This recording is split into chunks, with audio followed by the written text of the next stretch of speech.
Кайры күн, құрметті әріптестер, бір кезекті онлайн журнал клубының онлайн сессиясын бастаймыз.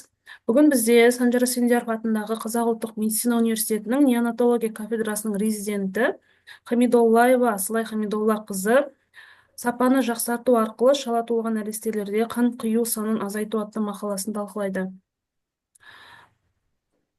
Құрметті әріптестер, сұрақтарыңыз болса соңынан қоя жатарсыздар.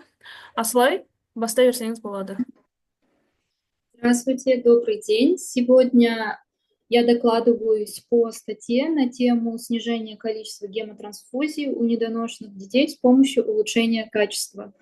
Данная статья была опубликована в журнале «Педиатрия» на странице 154 2 августа 2024 года. План нашего доклада состоит из новизны, резюме, введения, цели исследования, метода, материала исследования, задачи исследования, результаты и выводы. Новизной данной статьи является именно то, что заключается во внедрении вмешательств, основанных на доказательном уровне для улучшения подхода к снижению частоты гемотрансфузий. Резюме. Все авторы внесли изменения в рукопись для улучшения ее содержания, одобрили окончательный вариант рукописи и несут ответственность за все аспекты ее работы. Введение. Недоношенные младенцы, находящиеся в отделении интенсивной терапии новорожденных, известны своими высокими потребностями в гемотрансфузии в первые недели после рождения.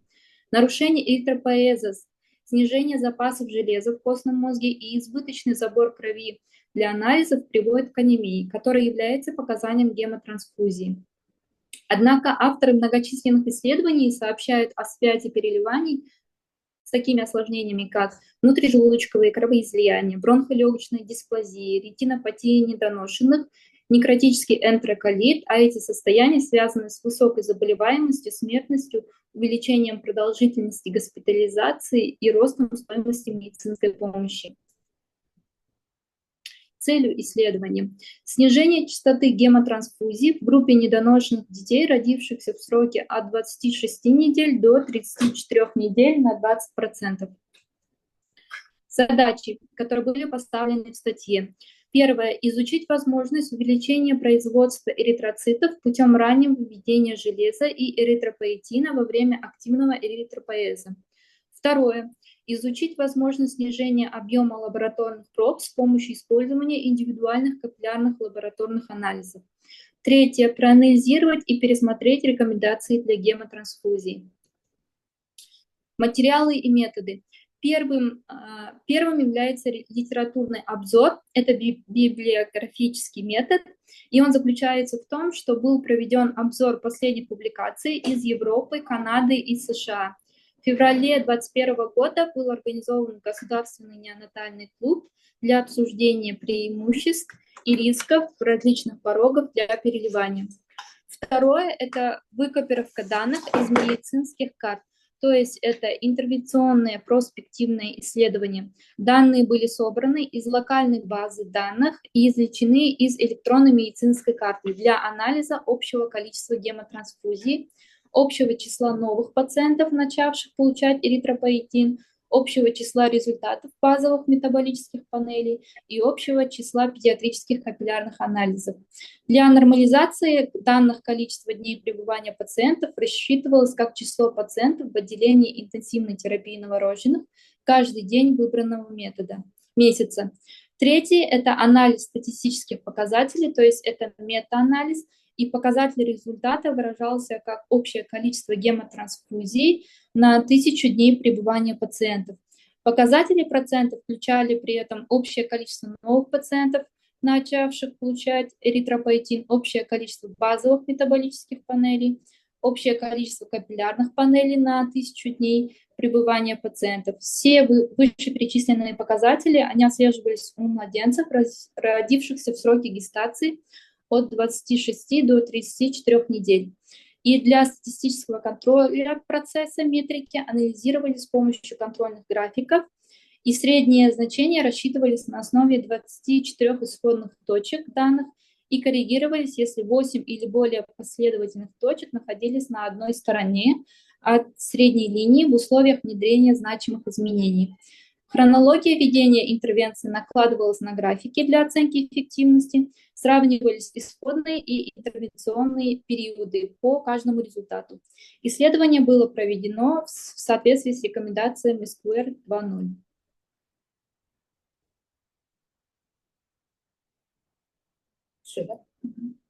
Результаты исследования.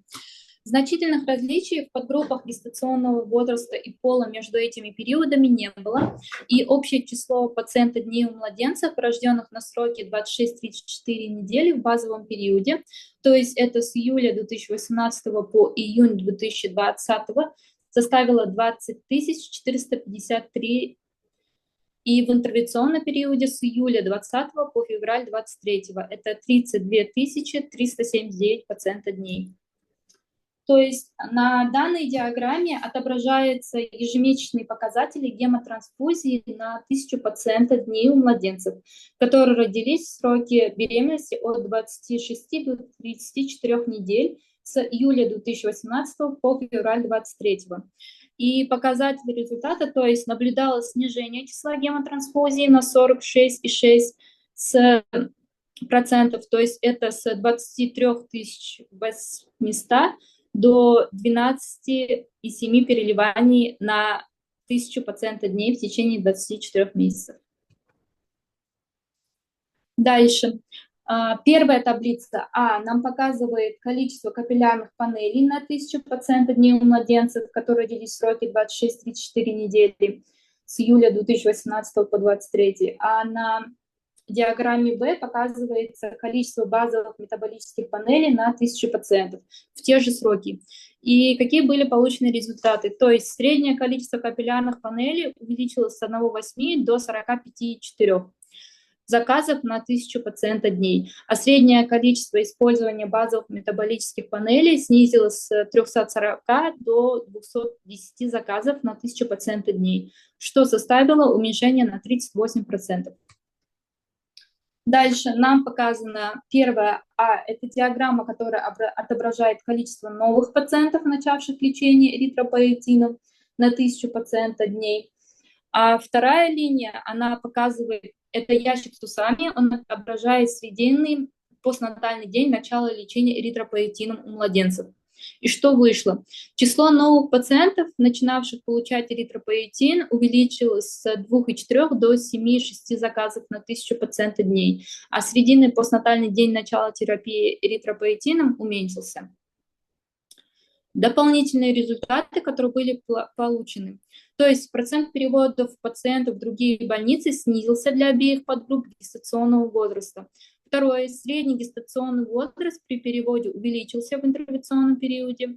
Процент пациентов, выписанных или переведенных без получения гемотрансфузии, вырос с 42% до 53% для младенцев, рожденных в сроке 26-30 недель. Для младенцев, рожденных в 31-34 недели, различий не наблюдалось.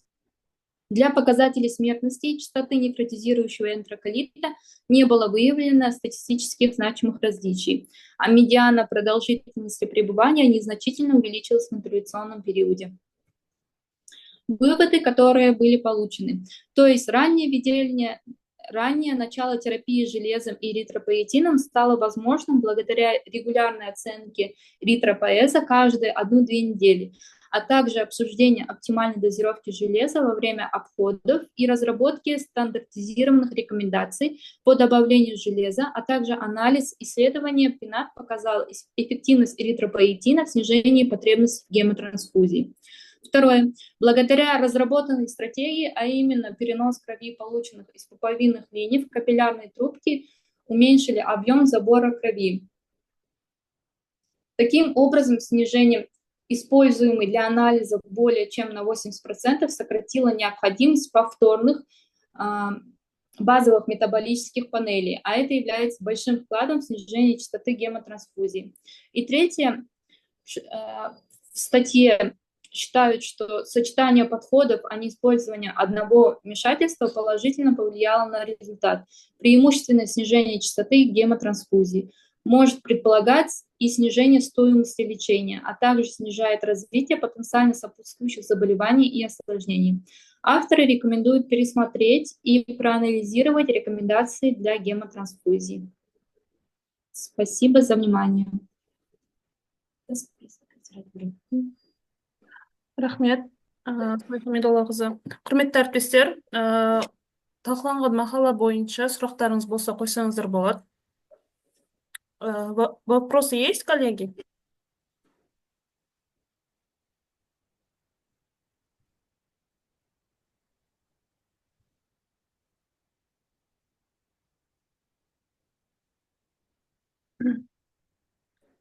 Если нет вопросов, мы завершаем наш доклад. Ассалай Хамидолла кызы, сізге рахмет, көп өте пайдалы болды деп ойлаймын. Және де бұл запись YouTube каналына сақталатын, тағы да айта өтейін. Құрметті әріптестер, рахмет, сау болыңыздар. До свидания.